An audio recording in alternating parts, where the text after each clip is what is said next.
آمنوا اشد حبا للہ، جو صاحبان ایمان ہیں وہ سب سے زیادہ اللہ سے محبت کرتے ہیں۔ ظاہر سی بات ہے، جو اللہ سے محبت نہیں کرتا اسے یہ جان لینا چاہیے کہ وہ کسی سے محبت نہیں کر سکتا، اس لیے کہ جو اپنے پیدا کرنے والے ہی کا نہ ہوا وہ کسی کا کیا ہوگا؟ جو اپنے پیدا کرنے والے ہی کا نہیں ہوا وہ کسی کا کیا ہوگا؟ والذین آمنوا اشد حبا للہ، جو بھی صاحبان ایمان ہوتے ہیں وہ سب سے زیادہ کس سے محبت کرتے ہیں؟ اپنے اللہ سے محبت کرتے ہیں۔ یہاں مجھے دو تین باتیں یاد آ رہی ہیں اور میں پڑھوں گا ضرور۔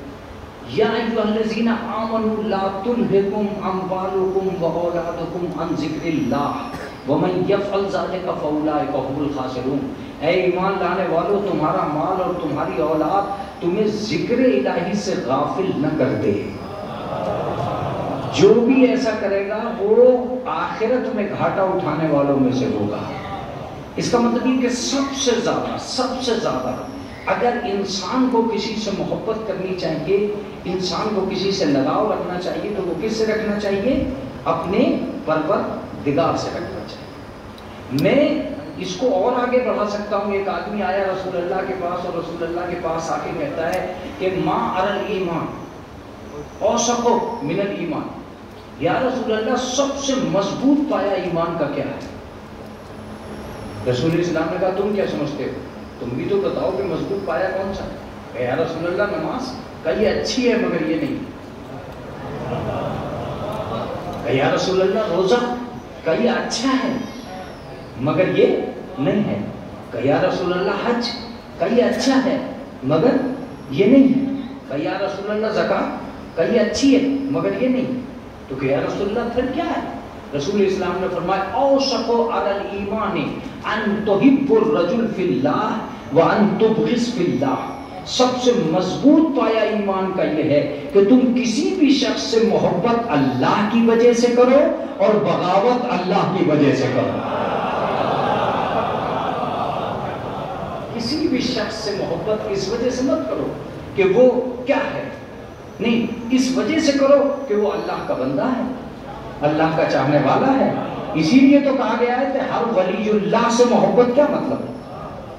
یہ ولی اللہ اور اولیاء اللہ سے جو محبت کرنے کا حکم کیوں ہے؟ اس لیے ہے کہ وہ اللہ کی طرف نسبت ہے۔ کعبے سے محبت کیوں ہے؟ اس لیے کہ وہ کعبۃ اللہ ہے۔ قرآن سے محبت کیوں ہے؟ اس لیے کہ وہ کلام اللہ ہے۔ رسول سے محبت کیوں ہے؟ اس لیے کہ وہ رسول اللہ ہے۔ متوجہ رہیے گا، کسی بھی بندے سے محبت کیوں ہے؟ اس لیے کہ وہ عبداللہ ہے۔ علی سے محبت کیوں ہے؟ اس لیے کہ وہ نفس اللہ ہے، وہ ولی اللہ ہے۔ تو کسی سے بھی محبت کرو تو تم اس وجہ سے کرو کہ وہ اللہ کی وجہ سے کرو، یہ مضبوط پایا۔ تو لفظ محبت کی تشریح میں نے کل بھی کی تھی، میں بہت دیر کل بھی بولا تھا، لیکن کل میرا پیٹ نہیں بھرا۔ آپ کا تو پتہ نہیں بھرا ہوگا کہ نہیں بھرا، لیکن میرا پیٹ نہیں بھرا۔ کل کی اس تفسیر سے میں مطمئن نہیں ہو سکا، اور میں یہ سمجھ بیٹھا کہ بچوں کی سمجھ میں پتہ نہیں وہ آئے ہی نہیں کہ زمین اور آسمان محبت کی وجہ سے قائم ہیں، اور یہ تیرا تارے یہ سب یہ قائم ہے۔ ایک حدیث بھی ہے جس کی دنیا مذاق بھی آج کل اڑا رہی ہے، ان تو کنزم مخفیہ فاحببت کہ عرف، میں ایک چھپا ہوا خزانہ تھا۔ اب لوگ کہتے ہیں کس سے چھپا ہوا تھا؟ اسے کسی سے چھپنے کی ضرورت نہیں تھی، مگر کسی کے سامنے ظاہر ہونے کی ضرورت تھی۔ وہ اپنے صفات کو کیسے ظاہر کرتا؟ وہ مسجود تھا لیکن کوئی سجدہ کرنے والا تو ہوتا، وہ معبود تھا پر کوئی عبادت کرنے والا تو ہوتا۔ کون تھا جو اسے پہچانے گا؟ اس نے اپنے پہچاننے کے لیے ایک مخلوق کو پیدا کیا تاکہ وہ سجدہ کرتا چلا جائے اور وہ مسجود کہلاتا چلا جائے۔ اس لیے یہاں کنتو کنزم مخفیہ کا مطلب یہ نہیں ہے کہ وہ کسی صندوق میں چھپا بیٹھا تھا۔ جب ہم خزانے کی بات آتے ہیں تو صندوق تک چلے جاتے ہیں اور صندوق کے سوال اللہ کے بارے میں کرنے لگتے ہیں کہ وہ کس سے چھپا ہوا تھا۔ ہر خزانہ چھپا ہوا نہیں رہتا۔ ایک صلوات پڑھ دے محمد و آل محمد۔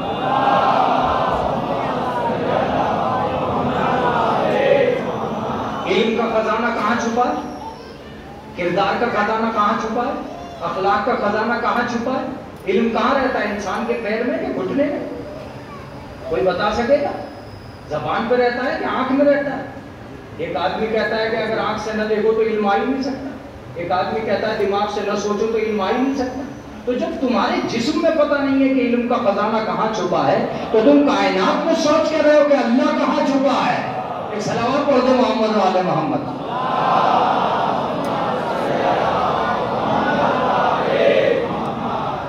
کبھی کبھی ہم اپنی سوچوں کو دوسرے کی دنیا مان لیتے ہیں۔ حدیث کے بارے میں وہ غور کر سکتا ہے جو محدث ہو۔ ہمیں سن کے فائدہ اٹھانا چاہیے، اعتراض کر کے نقصان نہیں اٹھانا چاہیے۔ میں کبھی کبھی ایسی بھی مجلس پڑھتا ہوں تاکہ میرے مجلس سننے والوں کی دنیا بھی آباد ہو سکے۔ عزاداری کو سب سے نقصان تذکروں سے نہیں ہو رہا ہے، تبصروں سے ہو رہا ہے۔ تذکرہ اور تبصرہ جانتے ہیں؟ تذکرہ وہ ہے جو مقدس منبر پہ ہوتا ہے، اور تبصرہ وہ ہے جو نالیوں پہ کھڑے ہو کے ہوتا ہے۔ تبصرہ کیا پڑھ گئے، یہ پڑھ گئے، وہ پڑھ گئے۔ کوئی کیا پڑھ سکتا ہے میاں؟ جو جتنا جانتا تھا اتنا پڑھ گیا۔ مجلس کو مجلس بنانا ہے تو جملہ سنیے، ہر ذاکر جو منبر پہ آتا ہے وہ اپنے علم کی حد بتاتا ہے، اہل بیت کی حد نہیں بتاتا ہے۔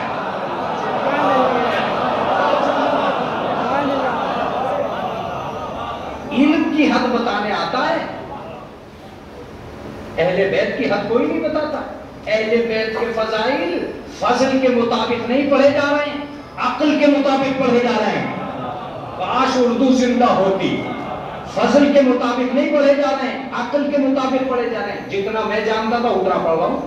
مثال کے طور پر ایک آدمی سائنس جانتا تھا، اس نے سائنس سے سمجھایا۔ ایک آدمی ہندی جانتا تھا، اس نے ہندی سے سمجھایا۔ ایک آدمی انگلش جانتا تھا، اس نے انگلش سے سمجھایا۔ ایک آدمی تفسیر جانتا تھا، اس نے تفسیر سے سمجھایا۔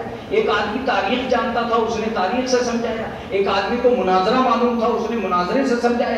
یہ جتنے خطیب آ رہے تھے وہ اپنی صلاحیت کا اعلان کر رہے تھے، اہل بیت کی حد فضیلت نہیں بیان کر رہے تھے۔ اب تم اس مجلس کو اگر تم اسکول مانتے ہو تو ٹھیک ہے، عربی قاعدہ ہی پڑھایا جاتا رہے گا، لیکن اگر یونیورسٹی ہوگی تو سبجیکٹ بدلیں گے، پروفیسر چینج ہوتے چلے جائیں گے۔ ضرورت تو تاریخ کی بھی ہے، ضرورت تو علم کلام کی بھی ہے، ضرورت تو عقائد کی بھی ہے، ضرورت تو اصلاح کی بھی ہے، ضرورت تو ہر چیز کی ہے۔ جب ہر چیز کی ضرورت ہے تو یہ کیوں سوچ رہے ہو کہ سارے مولوی ایک ہی جیسا پڑھیں؟ یہ مولوی اپنی حیثیتوں سے بدل رہے ہیں۔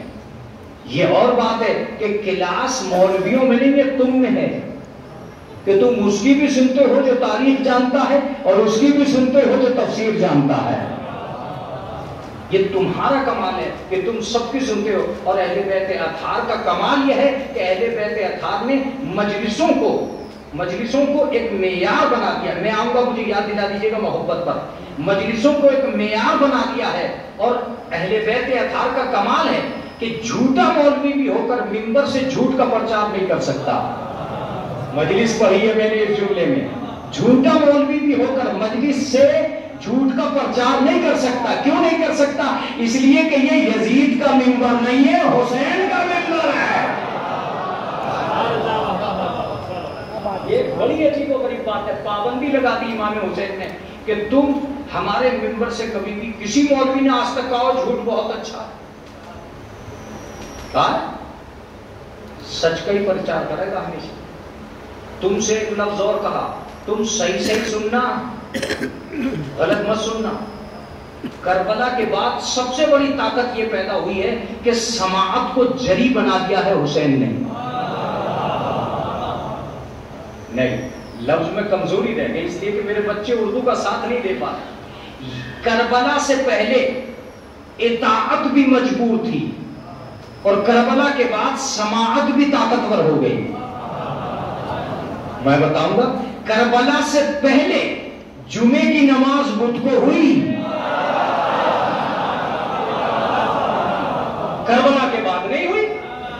اس کا مطلب کربلا سے پہلے غلط مان لیا جاتا تھا، کربلا کے بعد حسین نے انکار کر دیا کہ غلط سننا بھی نہیں، سماعت کو جری بنا دیا۔ اگر میں ابھی منبر سے کہنے لگوں کہ کل کی 2 رکعت نماز کینسل، تو تم کہو گے کہ مولانا نیچے اترا، ہم یہ مان ہی نہیں سکتے کہ 2 رکعت نماز کینسل ہو جائے. کربلا کے بعد حسین نے ایسے جری پیدا کیے ہیں جو غلط سننے کو تیار نہیں ہے.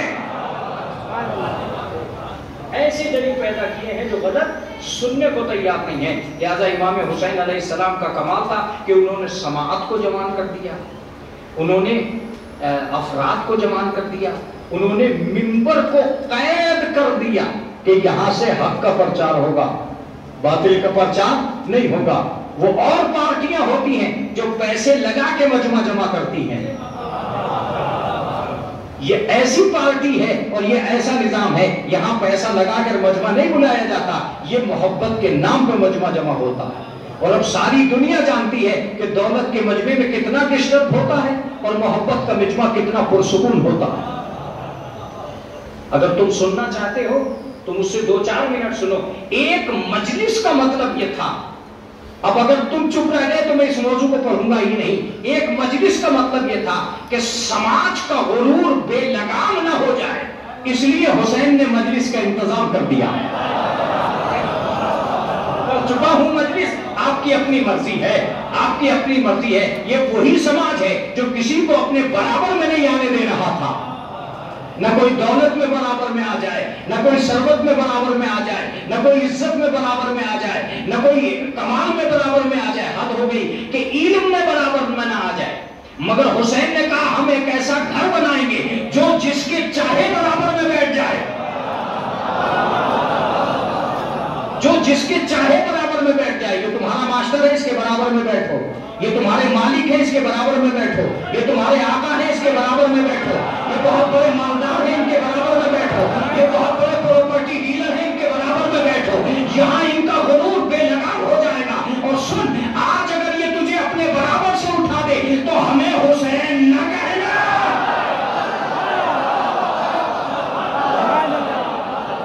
آج اگر یہ تمہیں اپنے برابر سے اٹھا دے تو ہمیں حسین علیہ السلام نہ کہنا. اور ایک جملہ اور ہے, جو بھی برابر سے اٹھانے کی کوشش کرے اس سے کہہ کے بھیجنا کہ یہ تیرے باپ کا دولت خانہ نہیں ہے, حسین کا آزاد خانہ ہے. کہہ کے بھیجنا.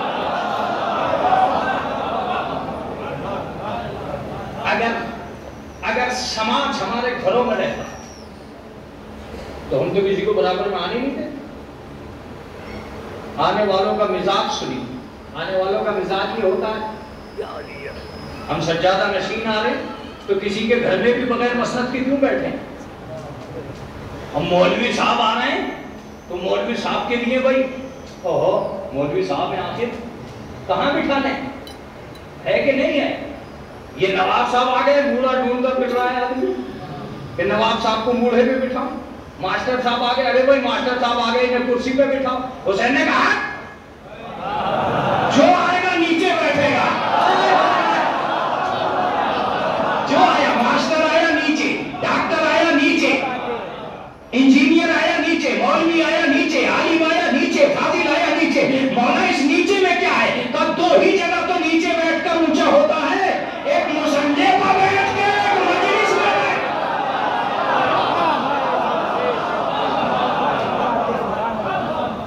دو ہی جگہ تو آدمی اونچا ہوتا ہے, ایک مسلح پر بیٹھا ہوا آدمی, انتم الاولیاء ان کنتم مومنین, الصلاۃ معراج المومن, نماز مومن کی معراج ہے. تم مسلح پر بیٹھ گئی تو معراج ملی, انہیں کیسے ملتی؟ مجلس میں بیٹھا. میں ایک لفظ کہنے جا رہا ہوں, جتنی قوم کو لوگوں نے نیچے بیٹھا ہوا دیکھا حسین کی قوم کو لوگوں نے کہاں بیٹھے ہوئے دیکھا؟ نیچے بیٹھے ہوئے دیکھا. جتنا لوگوں نے اسے نیچے بیٹھے ہوئے دیکھا ہے اتنے ہی اوپر پائی گئی یہ قوم. سوچئے تھوڑی سی دیر کے لیے, امام حسین کو چاہنے والے کوئی بہت زیادہ نہیں ہے مگر مشہور بہت زیادہ ہیں. پہچان بہت زیادہ ہے ان کی. پہچان کیوں ہے؟ پہچان اس لیے ہے کہ امام حسین علیہ السلام نے ذمہ داری لی ہے کہ نیچے بیٹھنا تمہارا کام ہے, اوپر رکھنا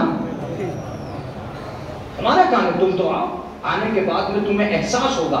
آج میں اپنے بچے کو یہ بھی بتا کے جاؤں گا کہ مجلس ہوتی کیا ہے اور مجلس کہتے کسے. مجلس نام ہے 2 تہذیبوں کے سنگم کا. مجلس ہو جائے گی اعلیٰ. مجلس نام ہے دو تہذیبوں کے سنگم کا. ایک تہذیب آپ کے گھر کی ہے اور ایک تہذیب حسین کے گھر کی ہے. آپ اپنے گھر پہ بھی کچھ ہیں اور آپ امام حسین کے گھر میں بھی کچھ ہیں. یہاں آپ آتے ہو اپنی تہذیب, تو ایک تہذیب آپ کے گھر کی اور ایک تہذیب حسین کے گھر کی. مجلس ہو جائے گی اگر آپ متوجہ ہو گئے. مجھے بس اتنا بتاؤ کہ تم اپنے گھر کی تہذیب یہاں لانا چاہتے ہو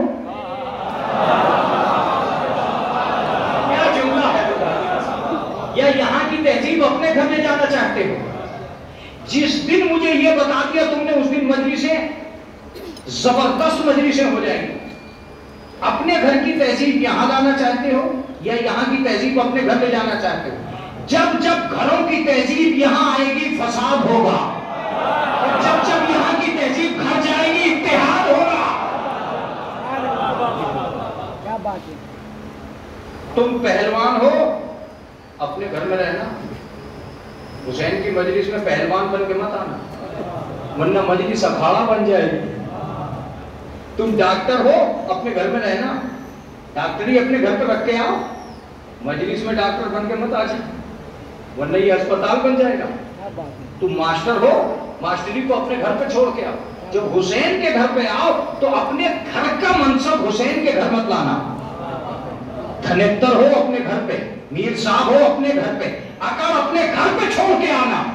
اس لیے کہ حسین کے دروازے پہ عقلنے والا نہیں چلتا, جھکنے والا چلتا ہے. عزیزوں, میرا جملہ ہی بڑا قیمتی ہے جو یہاں آ رہا ہے, میں چاہتا ہوں اس کو آپ کے ہدیہ کر دوں. ایک فرشتہ آسمان سے آیا, دروازے پر کھڑے ہو کے کہتا ہے انا خیاط الحسنین, میں حسنین کا درزی ہوں. جبکہ حقیقت یہ تھی کہ وہ رضوان جنت تھا. میں نے اس سے کہا تو عقل کے کہ میں آسمان کا ملک ہوں, میں جنت کا دروازہ ہوں. کہ تو نہیں جانتا, اہل بیت کے گھر پہ ہمارے گھر کے منصب نہیں چلتے.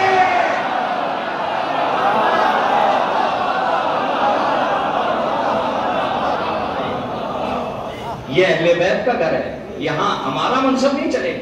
یہاں وہ مرضی چلے گی جو اہل بیت کی ہے, جو فاطمہ کی مرضی ہے. اس لیے یہاں آئیے تو ایسے آئیے جیسے حسین چاہتے. ایک چیز میں اپنی مجلس کی پڑھوں گا اور پھر امام حسین کی طرف واپس آؤں گا اور مجلس کو تمام کر دوں گا. سب سے پہلی چیز جو میں آپ کو شروع میں سمجھا رہا تھا کہ ابھی تک یہ سماج یہ طے ہی نہیں کر سکا کہ امام حسین کو ہم چاہتے کون سے لفظ سے ہیں, کون سا وہ لفظ ہے جو حسین کی چاہت کو پورتی کرے گا. مولانا یہ کیا کہہ رہا ہوا؟ یہ میں اس لیے کہہ رہا ہوں کہ اگر ہم حسین سے محبت کرتے ہیں اور اسی محبت کو ہم آخری لفظ مان لیں تو یقین مانیں کہ محبت تو بہت پیچھے رہ گئی ہے, حسین کا عشق بہت آگے نکل گیا. حسین کا عشق بہت آگے ہے, محبت بہت پیچھے رہ گئی. محبت تو ہم اور چیزوں سے بھی کرتے ہیں, مال سے محبت کرتے ہیں, اولاد سے محبت کرتے ہیں, بزنس سے محبت کرتے ہیں. تو کیا حسین سے بھی وہی محبت کرتے ہیں جو ہم اور چیزوں سے محبت کرتے ہیں؟ پتہ یہ چلا کہ اردو کی دنیا کی مجبوری یہ ہے کہ اردو کے پاس دل کی لگی کے اظہار کے لیے کوئی لفظ ہے ہی نہیں. کہا مولانا یہ کتنا بڑا اعلان کر رہا ہے, جتنے لفظ ہیں اظہار دل کی لگی کے اظہار کے لیے سب عربی کے ہیں, سب عربی کے ہیں, اردو کا کوئی لفظ ہی نہیں ہے. الفت عربی کا, محبت عربی کا, عشق عربی کا, اور آئیے شغف عربی کا, مودت عربی کا. 5 حرف تو 5 لفظ تو میں نے گنا دیے, یہ پانچوں کے پانچوں عربی کے ہیں. اردو کے پاس تو دل کی لگی کے لیے اظہار کے لیے کوئی جملہ ہی نہیں تھا, اور اب اتنا مجبور ہے اردو کا دامن کہ وہ باپ محبت کر رہا ہے تو محبت, بیٹا محبت کر رہا ہے تو محبت.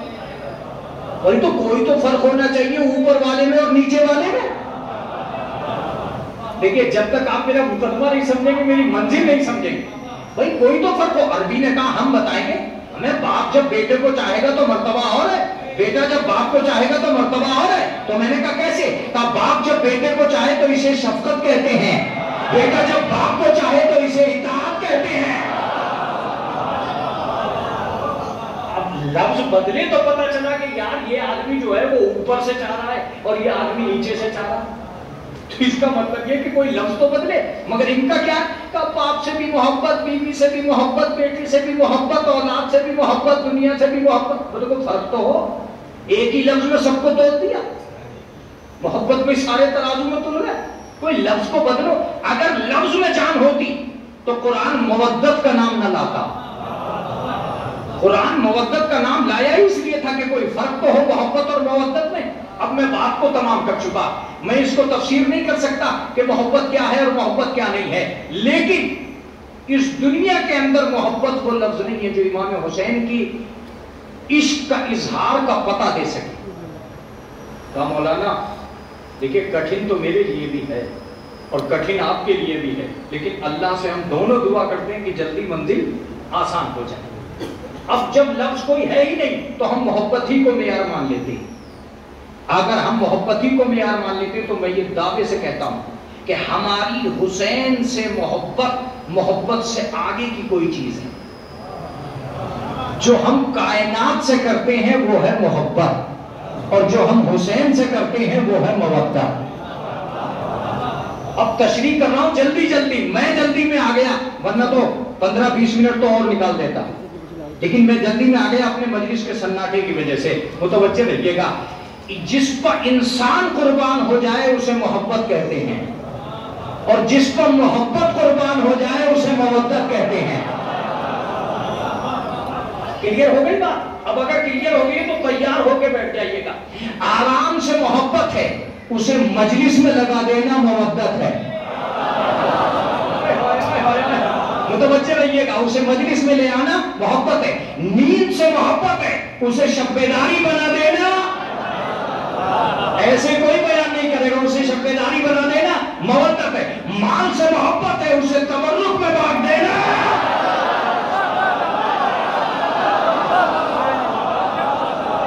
توجہ دیتے رہیے گا، مال سے محبت ہے، اسے تبرک میں بانٹ دینا مودت ہے۔ محبت یہ ہے کہ سال بھر جسم پہ زخم نہ لگنے پائے، اور مودت یہ ہے کہ عاشور کو زنجیر لگ جائے۔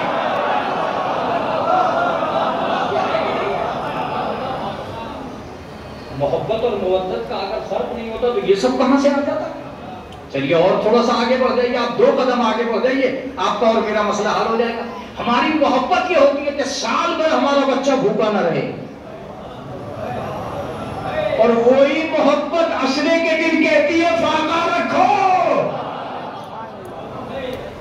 اس کا مطلب یہ ہے کہ محبت اور ہے، مودت اور ہے۔ ہم جو حسین کو چاہتے ہیں اس ساری دنیا سے ہٹ کر چاہتے ہیں۔ اگر ہٹ کر نہ چاہ رہے ہوتے تو آپ سوچئے تھوڑی سی دیر کے لیے کہ کون ایسا ہے جو اس محبت کا اعلان کر دے گا، اس محبت کا پتہ دے دے گا، جہاں موت سے بھی آدمی ٹکرا جائے، اس محبت کو آپ کس جگہ لا کے رکھیں گے؟ اب میں ایک لفظ تم سے کہنے جا رہا ہوں اور مجھے اجازت دیجئے، میں پھر آگے بڑھ جاؤں گا، متوجہ رہیے گا، میں پھر آقا حسین کی طرف چلا جاؤں گا۔ ایک لفظ میں کہنا چاہ رہا ہوں، جب تم غلام ہو کر اتنا کر سکتے ہو، بس ختم ہو گئی، تو وہ امام ہو کر کیا نہیں کر سکتا؟ تم تو غلام ہو، اس کے باوجود تم اتنا کر سکتے، وہ امام ہو کر کیا نہیں کر سکتا؟ ہاں تمہارا عزاداری کرنا بہت ضروری ہے۔ اب یہ اور بات، اس پوری مجلسوں کا فائدہ آج تو کوئی بھی نہیں بتا سکتا کیا فائدہ ہے۔ آج کون بتائے گا کیا فائدہ؟ روزانہ مجلس میں جاتے ہیں، روزانہ مجلس سے آتے ہیں، کوئی فائدہ نہیں ہے۔ ہاں ایک فائدہ ہے، کس لیے آتے ہیں میں وہ بھی بتاؤں گا تھوڑی سی دیر میں، لیکن اعتراض کرنے والوں کا اعتراض یہ کہ کوئی تبدیلی تو دیکھی نہیں کبھی، اور میں یہ کہتا ہوں کہ بھئی تبدیلی تو آنی چاہیے مجلس میں۔ جس مجلس میں آپ کی تبدیلی نہ آئے تو اس مجلس کو آپ تھوڑا سوچئے گا گھر جائیں گے کہ ہم کیا کرنے گئے تھے۔ مجلس میں گئے ہیں تو تبدیلی تو آنی چاہیے، لفظ سنیں۔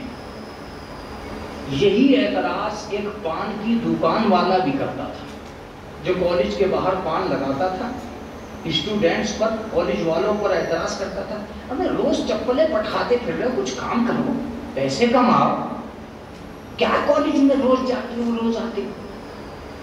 ایک دن اتفاق سے کوئی محلے کا ٹہلتا ہوا بھائی آ رہے ہیں، بھائی نے اس پہ بجا ڈالا. اب ظاہر سی بات ہے بہت سارے بھائی ایک جیسے تو نہیں ہوتے، بچانے والے اور ہیں بجانے والے اور. کچھ بھائی نام ہی رکھا جاتا ہے، بجانے والوں کا نام بھائی رکھ. بھائی ادھر سے ٹہلتے ہوئے آ گئے، بھائی نے انہیں اچھا خاصا دھن دیا. وہ جو تھانے میں پہنچے تو انہوں نے دیکھا ہے، ارے تم یہاں کیسے؟ بولے میں تو اسی کالج کی وجہ سے یہاں ہوں. وہ جو روز تو مجھے جاتا آتا دیکھ رہا تھا، اسی پڑھائی کی وجہ سے آج میں یہاں تھانے دار بنا بیٹھا ہوں. البتہ تو بتا تم یہاں کیسے؟ کہ میں جو تم پہ اعتراض کرتا تھا اسی لیے میں مجرم بنا کھڑا ہوں.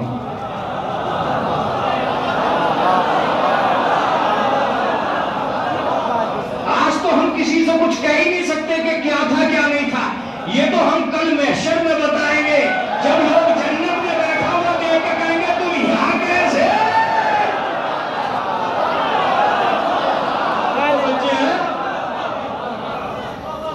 تم یہاں کیسے بھائی؟ تو ہم اس دن کہیں گے کہ سنو میاں، ہم یہاں انہی مجلسوں کی دولت میں ہیں. البتہ تم بتاؤ تم یہاں کیسے؟ کہاں انہی اعتراض کی وجہ سے مجرم بنے کھڑے ہیں. اب ایک لفظ میرا سنیے، یہ دھوکہ ہے کہ جو آدمی یہ سوچ رہا ہے کہ میں حسین تک نہیں جاؤں گا اور جنت تک چلا جاؤں گا. جو حسین کی مجلس تک نہیں آ سکتا وہ جنت تک نہیں جا سکتا. دھوکہ ہے. مولانا دھوکہ کیوں ہے؟ میں اس دھوکے کا آپریشن 2-3 منٹ میں کر دیتا ہوں. یہ دھوکہ ہے. اس لیے دھوکہ ہے کہ کیا آپ یہ مجھے بتا سکتے ہیں کہ صاحب جس جنت کا تصور دلایا جا رہا ہے،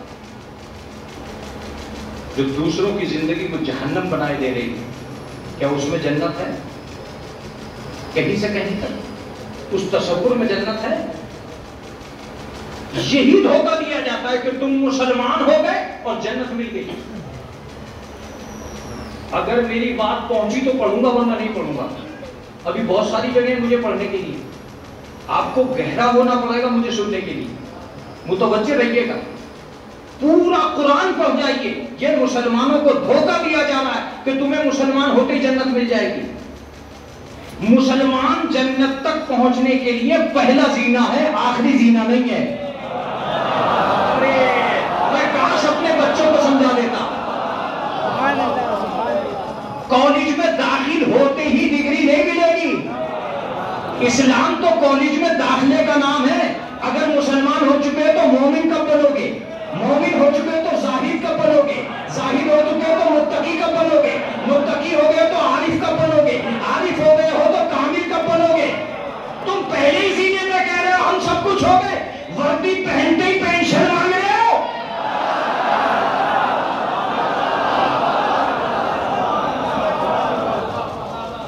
ابھی تو کالج میں داخلہ لیا ہے، ابھی ڈیوٹی دو، پڑھو، کتابیں چھانو، کالج کو یقین دلاؤ کہ تم نیک بچے ہو، پھر ایگزام دینا، تب پاس کر کے ڈگری دیں گے. ابھی تو مسلمان ہوئے ہو، عبادت کرو، شرافت سے کام لو، امانت سے کام لو، طہارت سے کام لو، تب ہم تمہیں گارنٹی دیں گے. اسی لیے پورا قرآن پڑھ جائیے، کہیں نہیں ملے گا کہ مسلمان کو جنت ملے گی. ہاں مسلمان کو جنت نہیں دی، مگر قرآن کہتا ہے ازلفت الجنت للمتقین، جنت متقین کے تقوی کا بدلہ ہے. پورا قرآن پڑھیے، مسلمین کو جنت نہیں ہے. ہاں جو مسلمان نہیں ہوگا وہ متقی ہو ہی نہیں سکتا. جنت متقین کے تقوی کا بدلہ ہے. اسی لیے میرا مولا امام المتقین ہے. یہ سوچنے کا مطلب ہے کہ صاحب جنت تو ہمیں مل جائے گی. ایک آدمی نے خود کش بم باندھ کے ایک مسجد میں چلائیں لگا کہ یہ سارے ہو جائیں گے، اڑتے ہی مجھے جنت مل جائے گی. وہ بم تو نہیں پھٹا، یہ بے ہوش ہو گیا. بے ہوش ہو گیا، لوگ اسے اسپتال میں لے گئے. جب اسپتال میں لے گئے تو وہاں اس کی آنکھ کھلی. اس نے کہا تو ایک ہی ہے. اس نے کہا کیا؟ میں نرس ہوں، حور نہیں ہوں. تو بے ہوش ہوا ہے، مرا نہیں ہے. کہا مجھ سے تو کہا گیا تھا کہ 2 حوریں ملیں گی.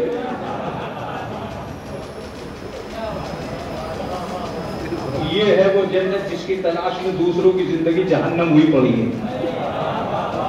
آپ ذرا سوچئے گا تو آپ کو پتا چلے گا کہ کیا دنیا کے اندر بکرے کی گردن کٹے نعرہ تکبیر لگے اچھی بات ہے، مگر انسانوں کے گلے کٹے اور نعرہ تکبیر لگا، یہ کیا ہے؟ آج بھی اگر کوئی آدمی انسان کی گردن کاٹتے ہوئے کہتا ہے اللہ اکبر، تو کیا آپ کو احساس نہیں ہوتا ہے کہ طبیعت کا دین اور ہے، شریعت کا دین اور ہے؟ ارمان کے بندے کہاں ہیں، قرآن کے بندے کہاں ہیں؟ آپ کو سوچنا پڑے گا کہ خواہشات پہ کون چل رہا ہے، آیات پہ کون چل رہا ہے. یہ کون سا اسلام ہے بھائی؟ یہ کون سا مذہب ہے؟ یہ کون سا دین ہے کہ آدمی کو کاٹ رہے ہیں اللہ اکبر؟ قمر سلطان گھبراؤ مت یار، ابھی ڈرنے کی ضرورت نہیں، ابھی تو بہت منزل آگے. خدا کی قسم اہل بیت اطہار نے ہر قوم، ہر قبیلے کی پہچان بنائی تھی، آخری پہچان کو حسین پہ چھوڑ دیا تھا. تم جاگ جاؤ تو میں مجلس پڑھوں. رسول بتا کے گئے تھے مشرک کیسے ہوتے ہیں، علی نے جا کے خیبر میں بتا دیا تھا یہودی کیسے ہوتے ہیں، فاطمہ نے مباہلے میں آ کے بتایا عیسائی کیسے ہوتے ہیں، حسین نے کربلا میں بتایا مسلمان کیسے ہوتے ہیں.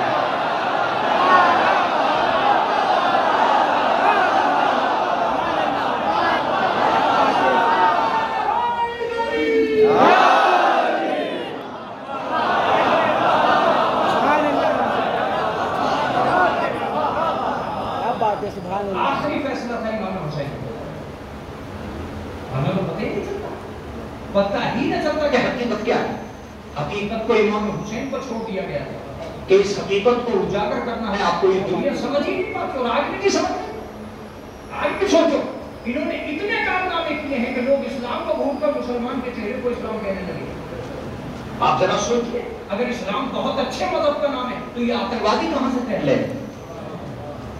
اس کا مطلب یہ کہ ہمیں سوچنا پڑے گا کہ طبیعت کا مسلمان کہاں بیٹھا ہے، شریعت کا مسلمان کہاں بیٹھا ہے. اگر یہ بات صحیح نہیں ہے تو آپ کے سماج میں ایک لفظ آتا ہے اچھا مسلمان. اس کا مطلب تم بھی مانتے ہو کہ برا مسلمان. دوسرا جملہ بڑا عجیب ہے، تم کہتے ہو سچا مسلمان نہیں ہے، اس کا مطلب تم بھی مانتے ہو کہ جھوٹا مسلمان ہے.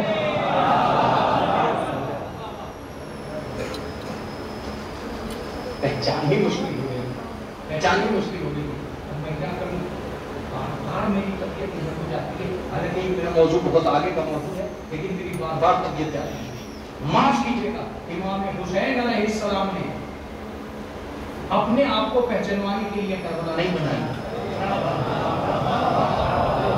دوسرا جملہ اگر تم نے لے لیا تو 2-4 لفظیں پڑھوں گا، ورنہ تو پھر آگے پڑھوں گا جب مجمع بھی بڑھ جائے گا اور حالات بھی سدھر جائیں گے. متوجہ رہیے گا، امام حسین نے اپنے پہچاننے کے لیے کربلا نہیں بنائی، اپنے دشمن کو پہچانوانے کے لیے کربلا بنائی. تم نے اچھا سنا اس لیے مجھ سے تحفہ لیتے چلے جاؤ. امام حسین نے کہا تو صحیح، اب اگر تم ہم سے لڑنا چاہتے ہو تو اب تک منافق گلیوں میں جو دشمن چھپا بیٹھا تھا اسے سب کو جنگل میں لا کے کھڑا کر دوں گا.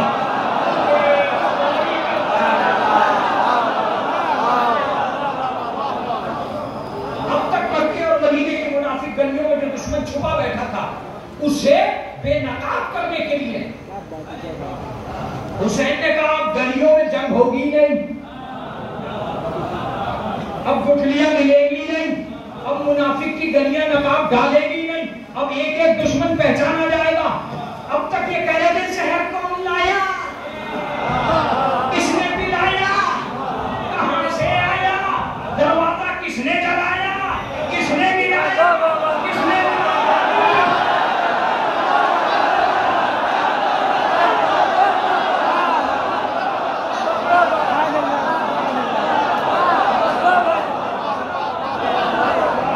ذرا بیدار ہو کر سنیے گا. اب تک یہی کہہ رہے تھے نا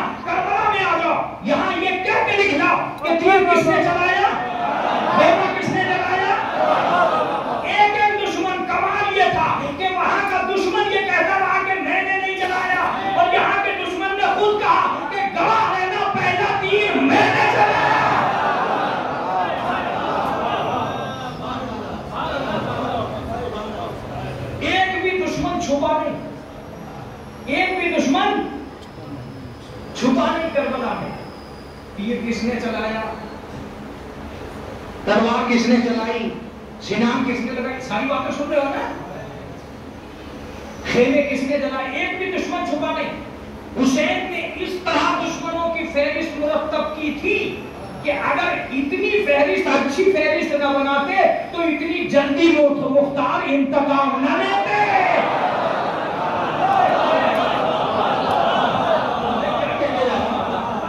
بہت مشکل ہوتا ہے ان گلیوں میں آنا، لیکن آ گئے ہم تو اپنے بچے کو یہ سمجھا کے تو جانا کہ حقیقت کیا تھی۔ مسئلہ یہ تھا ہی نہیں کہ مجھے کون پہچانے گا، مسئلہ یہ تھا کہ اب تک کا جو دشمن نہیں پہچانا جا رہا اب پہچانا جائے گا۔ اب تو سوچے گی تو صحیح ہے کون لوگ ہیں، اب تک پہچانے کی تو صحیح ہے کون لوگ ہیں، یہ کیا کر رہے ہیں۔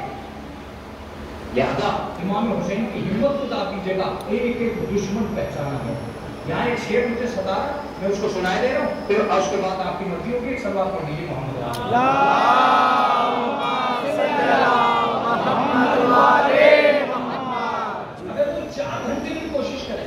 تو اتنی جلدی باتیں آپ کو بیان نہیں کر سکتا جتنی جلدی سعادت خیامی نے ایک شعر میں بیان کی۔ اگر تم شاعری سے محبت رکھتے ہو تو یہ شعر نہیں ہے، واقعی شعر ہے،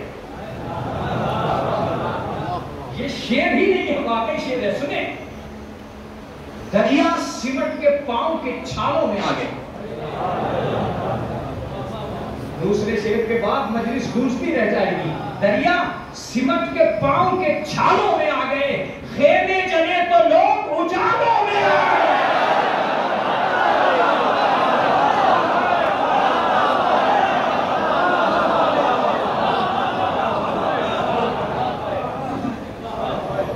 سارا کارنامہ میدان میں کیا، میڈیا نہیں تھا، موبائل نہیں تھا، سوشل میڈیا نہیں تھا، پرنٹ میڈیا نہیں تھا، کچھ نہیں تھا، مگر اس کے باوجود بھی کوئی دشمن چھپ نہیں پا رہا، کیونکہ پڑھے لکھا مجمع میرے پلے پڑا ہے ایک ساتھ چیلوں میں، اس لیے میں کوئی بات ایسی نہیں رکھوں گا جو چھپی چھپائی ہو اور تمہارے اندر ظاہر نہ ہو جائے۔ تم اچھی باتیں رہو، اس لیے اچھی باتیں بھی میدان میں آتی ہیں۔ پوری تاریخ کربلا میں میرے بزرگ واقف ہیں، پوری تاریخ کربلا میں ایک آدمی تھا جس نے چھپ کے وار کیا تھا، تاریخ میں اس کا بھی نام لکھ دیا۔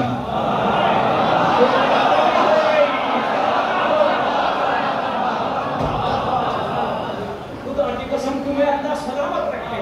بہت مشکل ہوتا ہے میرے لیے بھی ہر جگہ یہ باتیں پڑھنا۔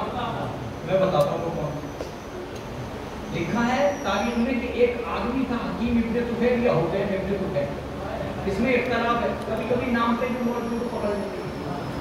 2-4 کتابیں پڑھنے والے یہ کام بھی کرتے ہیں کہ 10 کتابیں پڑھنے والوں کو بھی آگے نہیں بڑھنے دیتے۔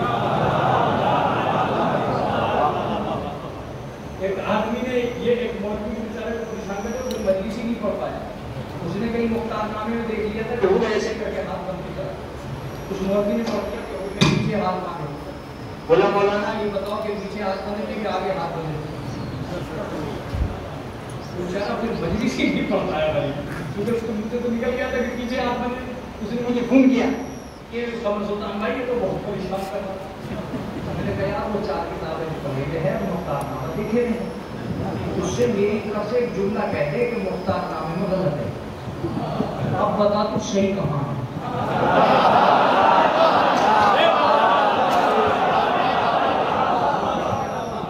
4 کتابوں کے بعد 5ویں تو انہوں نے بولی نا، اسی کو بیچارے نے مختار نامہ دیکھا تو اس سے یہ کہتے کہ مختار نامہ غلط ہے۔ اب دوسری کتاب میں دیکھتا کہ آگے بندے تھے کہ پیچھے بندے تھے، اور ایک جملہ میری طرف سے یہ کہتے ہیں کہ بھائی بندے تھے اس میں تو لے لے، اس سیکٹر میں کام پڑا ہے کہ آگے بندے تھے کہ پیچھے بندے تھے۔ تو کبھی کبھی ایسا ہوتا ہے تو میں دونوں نام لے رہا ہوں، حکیم ابن طفیل اور حسین ابن طفیل۔ تصویر حسین اگر ہے تو چھوٹا پر دونوں نام رکھے جاتے ہیں۔ اس کے لیے لکھا ہے کہ اس نے کمین گاہ سے وار، کمین گاہ جانتے ہو کسی کہتے ہیں؟ اردو بڑی اچھی ہوتی ہے جب نیلنگیز کے زبانی آ جائے۔ کمین گاہ اس جگہ کو کہتے ہیں جہاں آدمی چھپ کے وار کرے اور یہ سمجھے کہ میں دیکھا نہیں جا رہا ہوں۔ اب پتہ چلا کمینہ کسے کہتے ہیں؟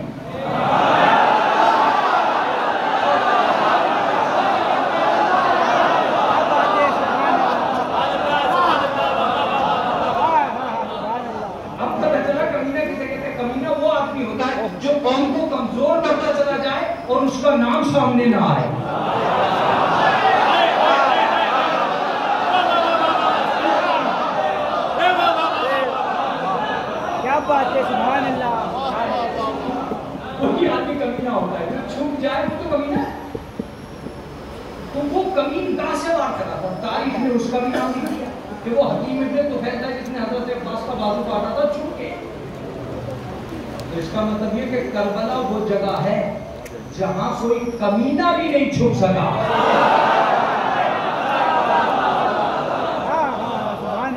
کوئی کمینہ نہیں چھپ سکتا. اس لیے کہ حسین نے کربلا بنائی ہی اس لیے ہے کہ یہاں دشمن پہچانا جائے گا، اور وہاں کے دشمن کو پہچاننا تو ہمارا کام تھا. حد یہ ہو گئی تاریخ اسلام کی کہ اتنے ملچم پہ اگر بچے چڑھنے لگا تو یہ کیا کئی دوستدار تھا، مسجد میں کیوں آتا؟ اس کا مطلب ہے کہ مسجد میں آنا گارنٹی ہے کہ آدمی اچھا ہوگا. گارنٹی ہے کیا؟ بہت سے لوگ حج کر کے حاجی نہ بنے، پاجی بنے.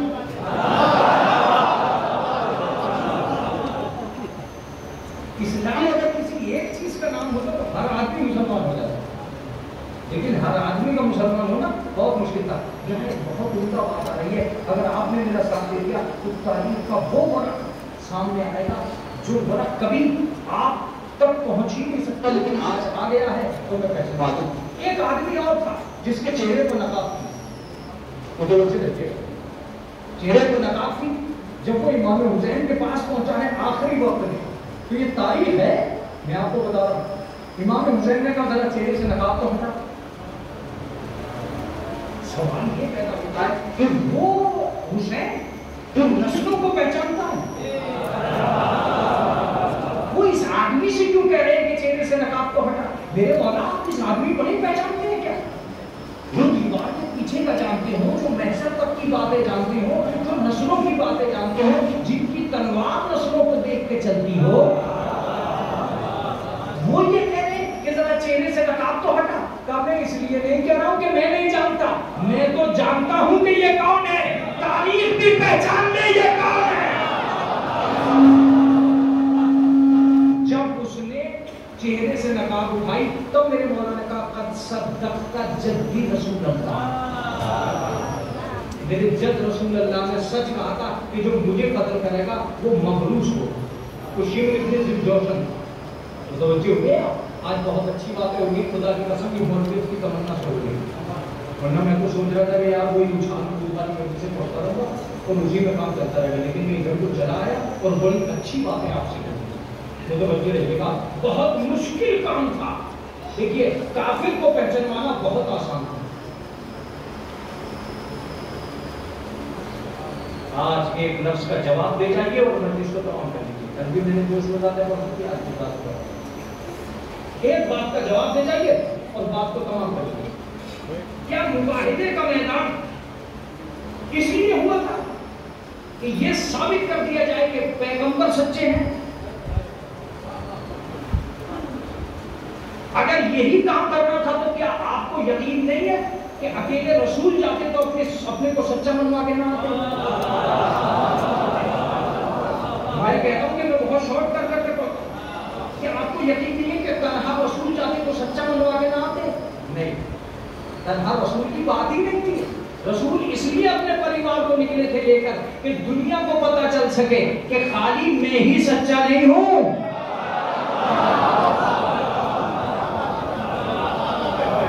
اب اگر تم نہ اچھل سکے تو میرا تو 1 گھنٹے کی تقریر جا رہی ہے، اس میں 5 منٹ میں 1 گھنٹے کی تقریر جا رہی ہے، مگر میں کربلا کو سمجھانے کے لیے آپ کے اتنی محنت کر رہا ہوں. گھر سے رسول اللہ نکلے اس لیے تھے کہ مجھے یہ نہیں پہچانوانا کہ سچے کون ہیں. یہ تو قرآن کی آیت پہچانوا گئی کہ سچے کون ہیں، میں تو لے کے نکل لیا، سچے ثابت ہو گئے. اب تو مجھے یہ پہچانوانا ہے کہ قیامت تک کے جھوٹے کون ہیں.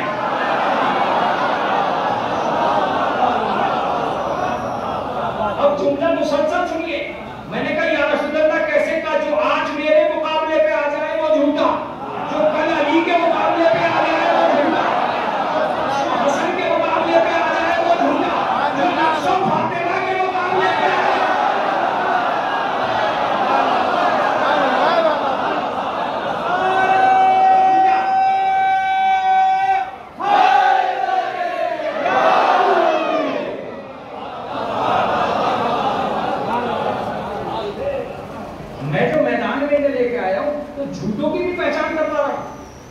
جب آج حسن اور حسین بچے ہیں اور ان کے مقابلے میں کوئی جھوٹا نہیں چل پا رہا تو کل جو بھی مقابلے میں آئے گا جھوٹا ہی ہوگا. تم کہاں سے ہمیں سچا سمجھ رہے ہو؟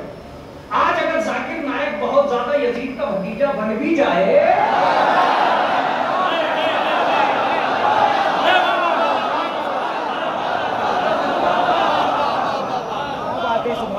تو یہ چچا تو معاف ہونے والے ہیں نہیں. اس لیے معاف ہونے والے نہیں ہیں کہ اللہ نے کہہ دیا ہے مالک جنت میں ہوں وارث جنت یہ ہے. سیدہ شباب اہل جنہ حسن اور حسین.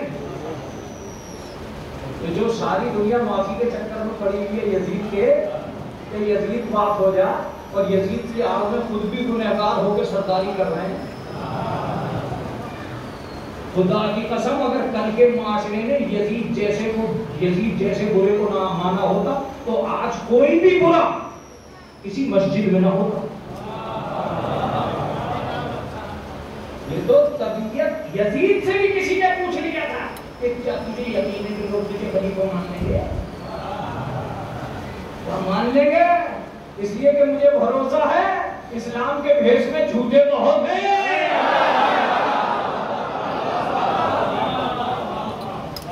مجھے یقین ہے کہ اسلام کے بھیس میں جھوٹے بہت ہیں لہذا مجھے مان لیں گے. دیکھیے اگر کسی جھوٹے کو یقین نہ ہو کہ سماج کے جھوٹے نہیں ہیں تو کھڑا ہی نہیں ہوگا الیکشن کے لیے. اسے بھروسہ ہوتا ہے کہ یہاں وہ اکیلا تھوڑی شراب پینے والا ہے ٹکا تو آگے محمد والے محمد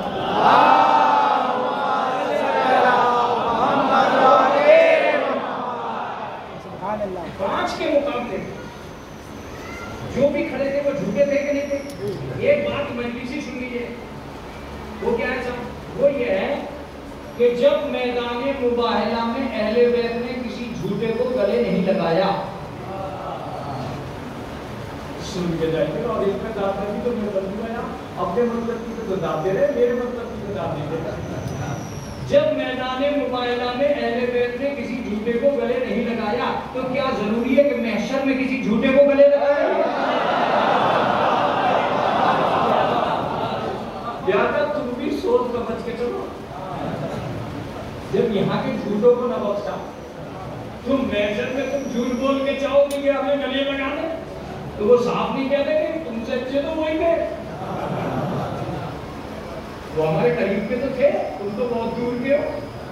جب ہم نے اسی دور کے جھوٹوں کو اپنایا نہیں تو اس دور معاف کیجیے گا یہ مت سوچیے گا کہ عزاداری ہم سے ہے.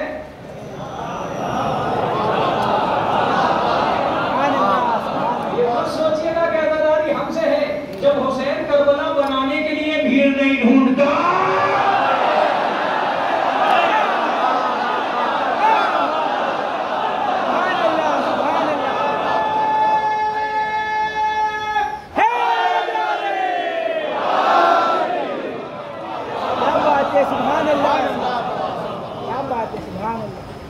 امام حسین کو چھان بھٹک کے لائے تول کے ناپ کے ایک ایک آدمی کو جانچ کے کیسے کیسے لوگ لائے تھے یہ کبھی مجھ سے سنیے گا. لیکن فی الحال میں آپ کو آج ایک امام حسین علیہ السلام کی طاقت ہے. امام حسین نے کیسے کربلا کو عروج کیا اور کیسے پہچان پایا کہ یہ کون ہے اور میں کون. بڑا مشکل تھا تصویر تو ان کے بھی ہاتھوں میں وضو کرتے ہوئے تو انہوں نے قتل کیا تھا. وضو کر رہے تھے نماز اثر کی ہوئی نمازیں تو برابر پڑھ رہے تھے مقابلے پہ. حبیب ابن مظاہر کی تو جنگ ہی اس بات کو ہوئی کہ اس نے یہ کہہ دیا تھا کہ تمہاری تو نماز ہی کو بولنا. آج بھی پہچانوں کی یہ لفظ کس کی زبان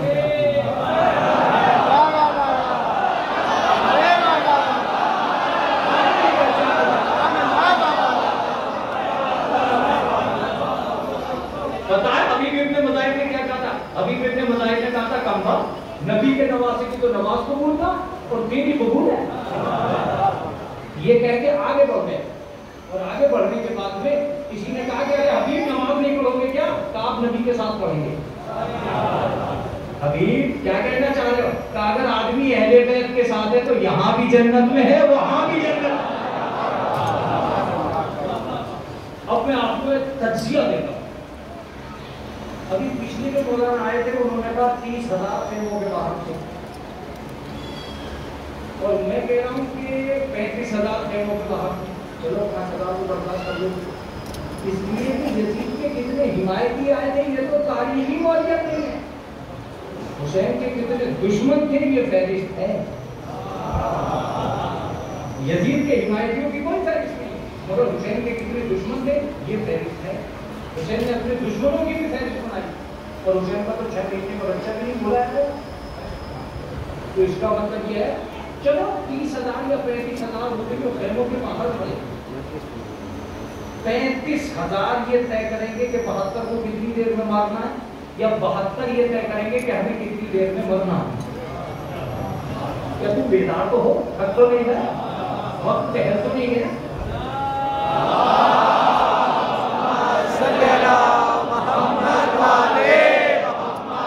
طاقت تو میری جاتی ہے, خراب ہوتی ہے, اور میرا پیٹ بھی کہنے لگتا ہے کہ مجھے دیر ہو گئی ہے, وہ دبنے لگتا ہے. لیکن پلیز آپ اپنی سماج کو جمع رکھیے. 35,000 یہ طے کریں گے کہ ہمیں کتنی دیر میں مرنا ہے اور ہمیں کتنی دیر میں مارنا ہے, یہ 72 طے کریں گے. خدا کی قسم 35 یہ طے نہیں کر سکے کہ ہمیں کتنی دیر میں مارنا ہے. حسین نے رات کو یہ اعلان کر دیا تھا کہ ہمیں عصر تک مرنا ہے.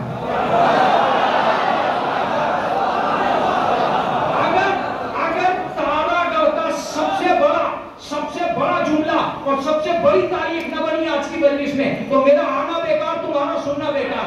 امام حسین نے کل ہی طے کر دیا تھا. اس کا مطلب یہ کہ کربلا کی جنگ یزید کے کنٹرول میں نہیں تھی,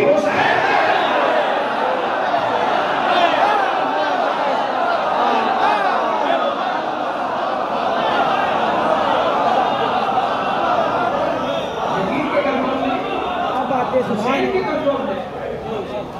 امام حسین نے برنامہ طے کیا تھا کہ عصر تک جنگ ہونی ہے, ناصر بن ہلال بجلی. عصر میں امام حسین کا مقصد طے تھا. عصر میں امام حسین کا مقصد طے تھا. مجھے یاد دلا دیجیے گا, کسی دن یہ بھی پڑھوں گا کہ کیوں حسین آئے تھے مدینے سے پہلے. لیکن ابھی فی الحال یہ دیکھیے کہ حضرت امام حسین نے یہ پہچانوانے کے لیے کہ یہ کون لوگ ہیں, قیامت تک آپ لوگوں کا فیصلہ چھوڑا. آج میں بھی ممبر سے آپ لوگوں کو فیصلہ چھوڑتا ہوں اور پھر مسائل کروں گا. 3 وقتوں میں کربلا ہوئی, صبح کی نماز, ظہر کی نماز اور عصر کی نماز. صبح کی نماز میں جنگ مخلوقہ ہوئی جس میں کتنے آدمی مارے گئے, 50. صبح کی نماز میں 50 آدمی مارے گئے. پھر 32 آدمیوں نے نماز پڑھی, ان میں سے کچھ لوگ مارے گئے. ٹھیک ہے. عصر کی نماز جس کو حسین نے, اب میں تم پر فیصلہ چھوڑا. 3 وقتوں میں حسین نے پوری کربلا روک دی. پھر 6 یا 7 آدمی ہیں جو اجازت لے کے گئے ہیں. 3 وقتوں میں صبح کی نماز, پھر ظہر کی نماز, پھر عصر کی نماز, کربلا ختم. تم کربلا کو کربلا سمجھنے کے لیے آئے ہو. میں تمہیں حسین کی قسم دیتا ہوں, آخری جملہ فضائل کا سنو. امام حسین نے قیامت تک پہ فیصلہ چھوڑ دیا کہ ان 3 وقتوں میں ہم تو نماز پڑھ رہے تھے, یہ کیا کر رہے تھے.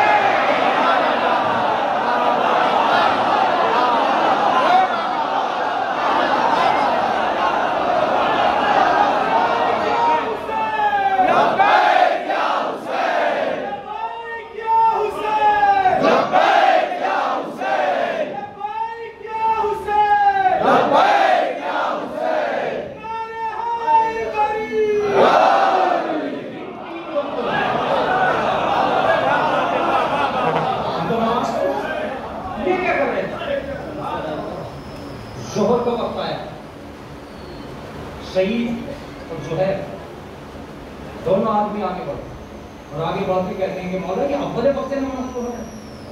مولا نے آگے کھڑا کر دیا. آپ سمجھے نہیں کہ ہوا کیا, آدمی تو زیادہ مرے, تو 2 آدمیوں کو کھڑے کرنے سے ہی فائدہ کیا ہے. اگر یہ 2 آدمی کھڑے نہیں ہوں گے تو تاریخ بیان کیسے کرے گی کہ تیر چلا کون رہا تھا, تیر کھا کون رہا تھا. تیر چلا کون رہا تھا, تیر کھا کون رہا تھا, یہ تاریخ تو بنے گی. آج بھی اگر تمہیں یزیدی پہچاننے ہو تو یہ دیکھنا کہ کون بم مار کے گیا ہے کہ اس کی مسجد میں مار کے گیا ہے.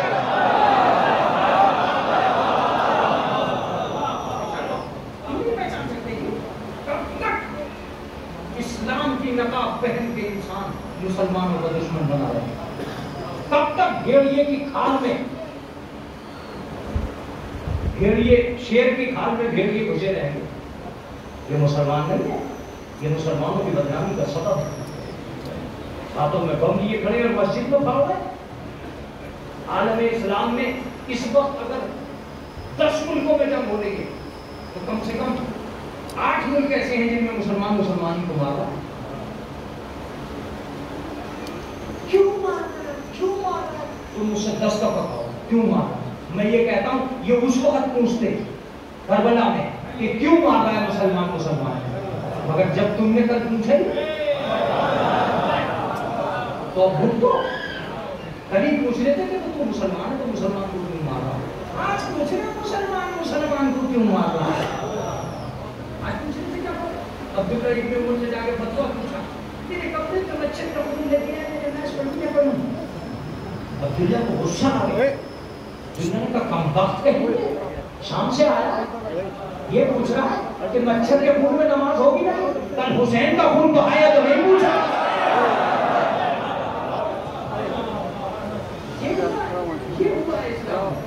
اس چیز کو پہچاننا بڑا مشکل. امام حسین علیہ السلام نے ایک فرد کو پہچانوایا. چلو حسین کی طرف چلو, آنکھوں میں آنسو لے کر چلو, آنسو بہاؤ, حسین پر رو, حسین پر گریہ کرو. تم تو تھوڑی سی دیر میں ایک لفظ کہنے لگتے ہو کہ ہم تھک گئے. ہاں تم کہہ سکتے ہو کہ تم تھک گئے, مگر سید سجاد سے پوچھو, جناب زینب سے پوچھو, جناب سکینہ سے پوچھو, کس سے سوال کرو, کیسے پوچھو. بہت مشکل ہوتا ہے کربلا پہ. کبھی آنکھ میں آنسو تک نہیں آتا. کربلا ایک ایسے منظر تھا, مگر میں آپ کو بتاؤں کہ ایک جگہ نہیں, بہت ساری جگہ ایسی ہیں جہاں رونے کو دل چاہے. تم تو بس اتنا کہتے ہو کہ عشرے کے بعد کربلا ختم ہو گئی. میں آپ کو ایک باتیں کی ایک جھلک سنا. ایک آدمی تھا حارث جو 11 محرم کو عمر صاحب کے پاس پہنچتا اور کہتا ہے کہ میں یزید کے پاس جا رہا ہوں انعام دینے کے لیے. عمر صاحب کہتا ہے کہ تو کس بات کا انعام دے گا؟ تم نے کسی کو ستایا ہے, تو نے کسی کو مارا ہے, تو نے کسی کو تکلیف دی ہے, تو نے کیا کارنامہ کیا؟ سن, شام میں اسے انعام ملے گا جس نے کوئی کارنامہ کیا. جیسے ہی اس نے یہ کہا تو وہ زمین پر لوٹنے لگا کہ ہائے افسوس میں انعام سے محروم ہو گئے. یہ ایک منزل آ چکی تھی. اچانک شیور آ گیا اور شیور آ کے کہتا ہے کیا ہوا, تو زمین پہ کیوں لوٹ رہا؟ کہا میں تو محروم ہو گیا. وہ کہتا ہے کہ ابھی کام ختم نہیں ہوا, ابھی علی کا بیٹا ختم ہوا ہے, علی کی بیٹی باقی ہے.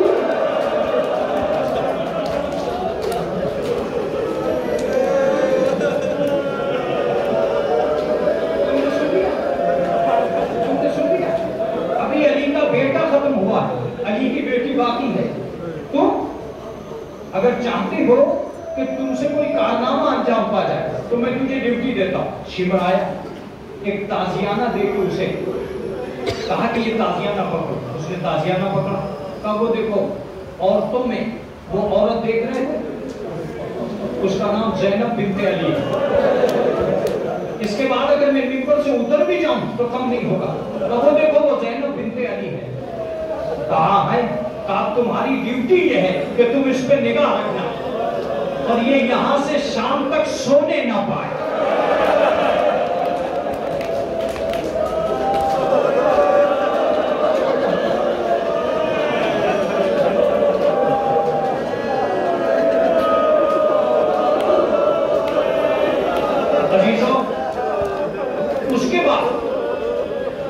اس کے بعد جو روایتوں میں ملا ہے میں کبھی نہیں پڑھتا, نہیں مجھ میں وہ ہمت ہے کہ میں پڑھ سکتا.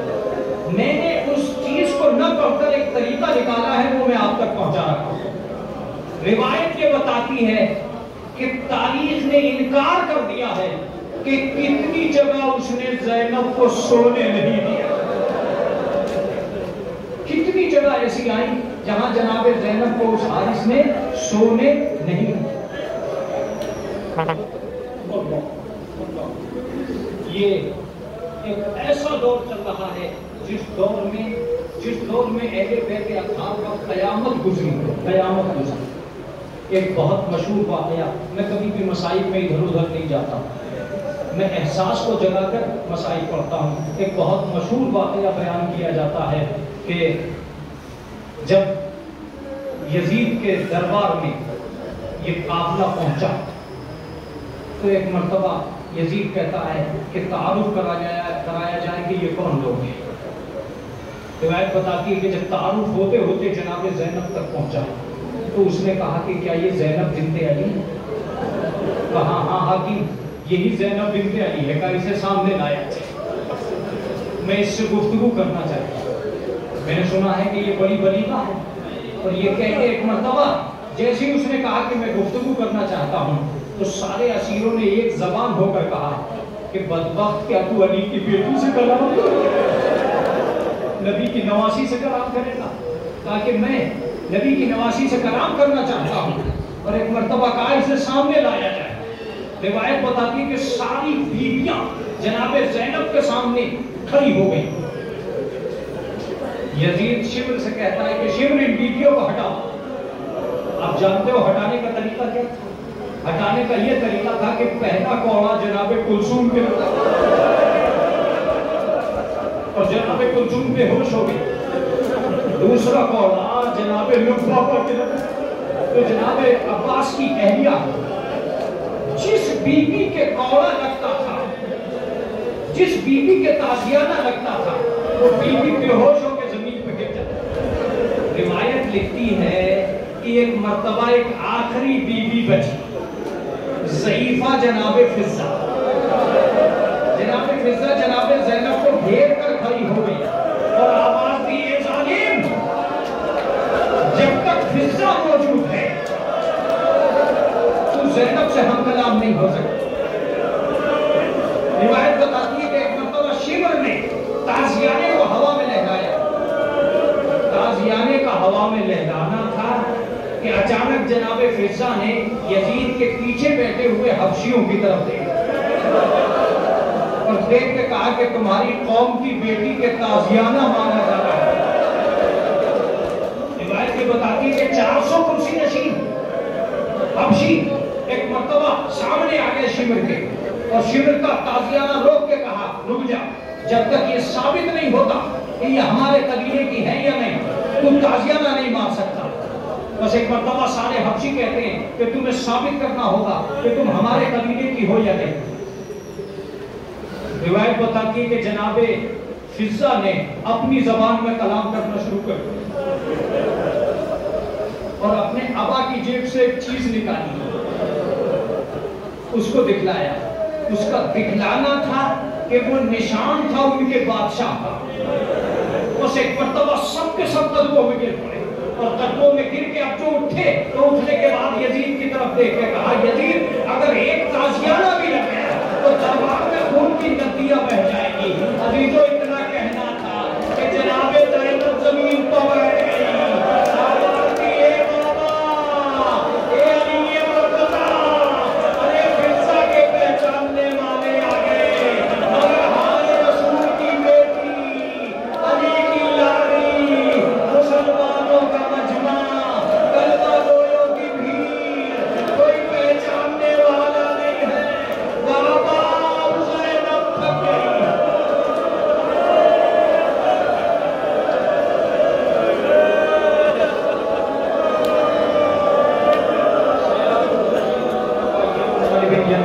ماتم حسین